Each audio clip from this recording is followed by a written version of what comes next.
Le jour du TOEIC, est-ce que tu sauras répondre à cette question? The upcoming policy changes, bla bla bla, impact the company's financial forecast. Should have, could have, may have ou are likely to. Alors là, du coup, la phrase déjà, qu'est-ce qu'elle cherche à dire? Elle cherche à dire les changements de politique à venir vont impacteront les prévisions financières de l'entreprise. Ça veut dire ça en gros, les prévisions financières de l'entreprise. Donc logiquement, avec the upcoming policy change, on est sur quelque chose de futur, tu vois. On cherche à dire quelque chose qui va arriver dans le futur, on fait une projection.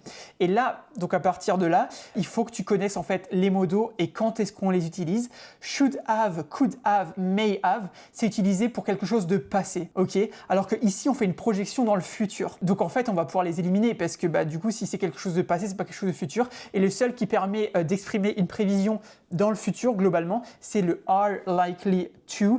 Donc voyons si c'était bien ça et c'était bien ça. Donc ça, il faut vraiment que tu le connaisses en fait. Faut savoir que should have, could have et may have, c'est plutôt pour exprimer des trucs passés. Il faut que tu le saches pour le TOEIC, c'est indispensable, il faut vraiment que tu le saches. D'ailleurs, si jamais tu veux le cours sur tout ça, mets en commentaire, je veux le cours et puis je t'enverrai le cours sur les modaux. C'est 100% gratuit, c'est vraiment un cours ultra complet sur les modaux qui parle de tout ça.